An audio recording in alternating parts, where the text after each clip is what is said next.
Let's talk about the slope formula. So first of all, what is slope? Slope is measuring the steepness or the angle or slant of a line. It tells whether it's going up or down and how quickly it's doing so. So it's looking at the vertical change relative to the horizontal change. So vertical change rise, horizontal change run. The slope is rise over run. The ratio of rise to run, vertical change over horizontal change.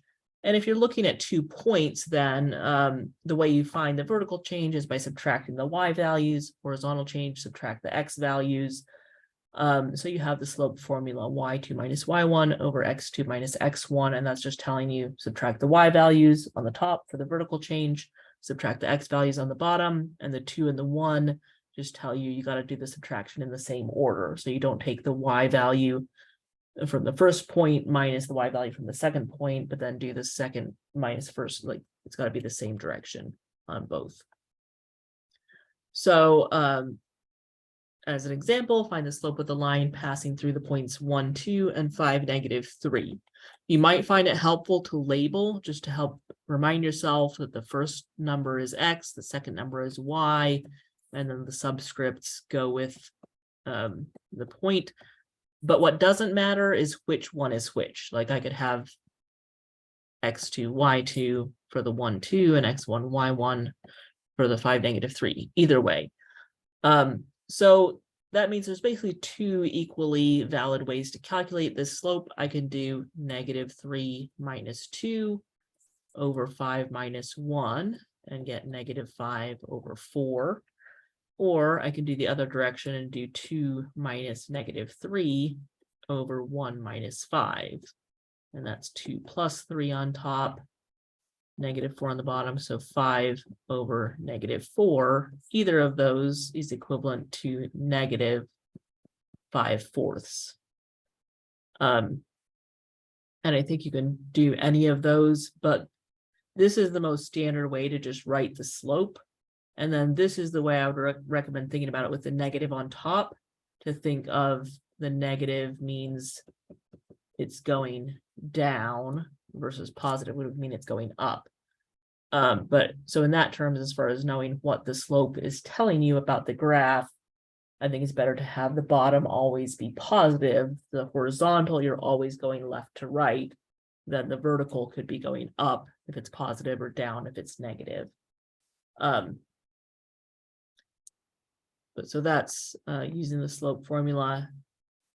Again, either way, got the same result ultimately. So it doesn't matter which you choose. But notice as I set this up, vertically, the -3 and the 5 came from the same point, and the 1 and the 2 came from the same point, and those are lined up.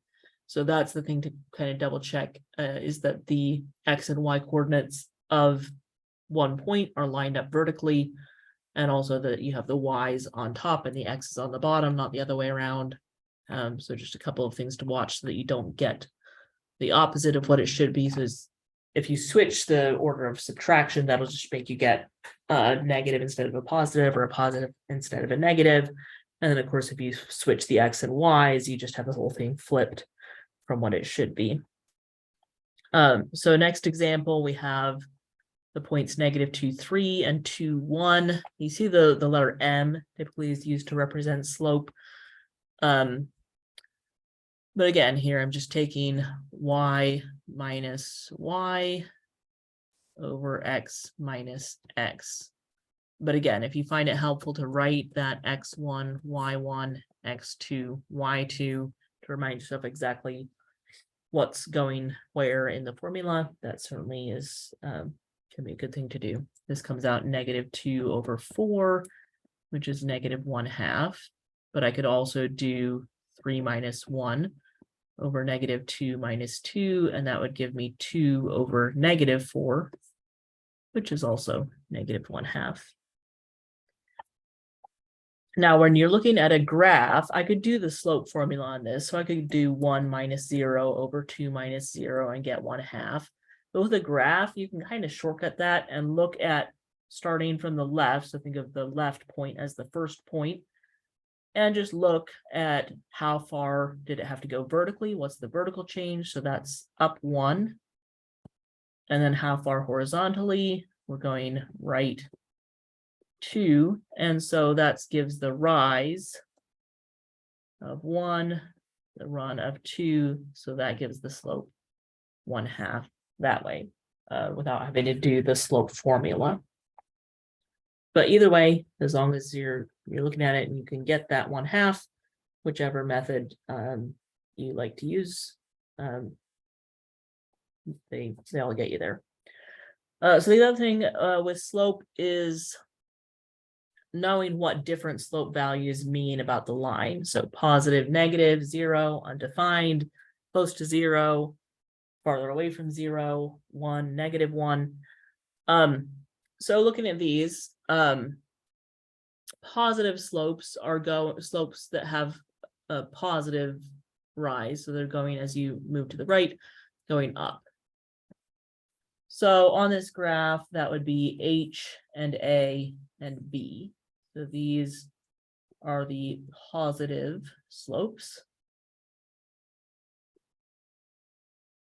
And notice we also have those down the other end of those down here. So starting at the lower left, going up to the right, those are positive slopes. Negative slopes are going, as we move left to right, going down. So that would be D and E and F. And we have the other end of those here.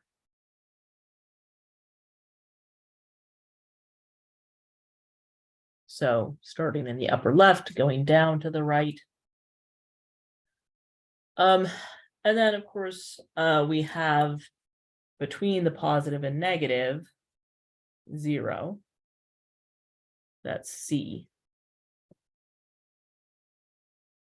Although we have another between, we have negative and positive meeting here at G also. So what's going on with G? I'll come back to that. But let's look at first. So we have the positive slopes. And I'm going to jump ahead to the slope of 1 and -1. So slope of 1 means the rise and the run are the same. -1 just means that it's going down, but still with the same size of rise and run. So going up over the same amount, up over the same amount, or down.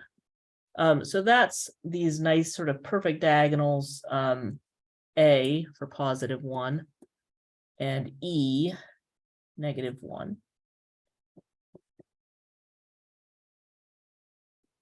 Then these less steep lines would have meaning the rise is smaller than the run. So those would be between 0 and 1.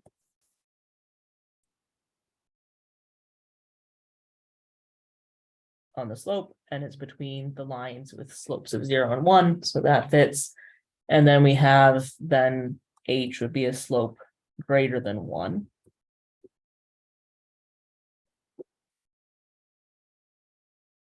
Between 0 and 1. And then in the negative direction, we have D that's between 0 and -1. So that's that less steep line. And then the steeper line F is further negative than -1. So we have this pattern from the horizontal with the slope of 0 that the rise is not going up at all. So the rise is 0, no matter what the run is. Then we have, these points between 0 and 1 type slopes, then the slope of 1, and then bigger than 1. So we're going, though, the bigger one, that goes all the way up to, it's going towards infinity. But then the negative, you think of negative, going further and further negative, going towards negative infinity. But like looking at, we have it on the other side too. So F is also going towards negative infinity.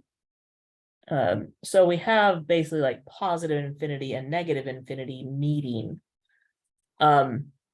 So that seems wrong because we think of those like as far away from each other as you can get, but it's kind of like east and west, like they're opposite directions, but they meet back up. But because of that, And also because infinity isn't a real number, what we would just say is that vertical line that the slope is undefined. So that's what G is.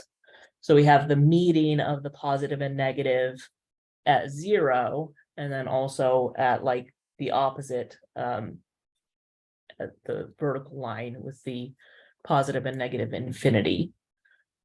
And then one other thing to note is we have an sort of equal amount of space here of the slopes between 0 and 1, and then the slopes between 1 and infinity. So slope is a multiplication division concept. And when you're talking in terms of multiplication and division, 1 is the halfway point between 0 and infinity. Everything between 0 and 1 has a corresponding matching value between 1 and infinity. And the other way around. But basically, like, you can look at a line and have some idea of what the slope value should come out to. All right. So then the next thing and the last thing here is graphing a line given a point and slope. So you want to think of the slope. Remember that it's rise over run. So the top tells you the up or down amount, and the run, the bottom tells you how far to the right. If there's a negative, you put it with the rise, and that tells you it goes down. So these all have the 0.32. Just kind of looking overall at this question. So I'm going to mark that here with a black dot. And then the first one, and I'm going to call these A, B, C, and D to distinguish. The first one has a slope of 3/4. So that's going to be up 3, right 4.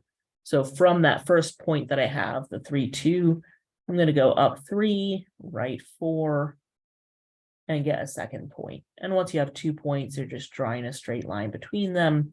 However far you want to go, at some point, put an arrow on the end to show that it keeps going.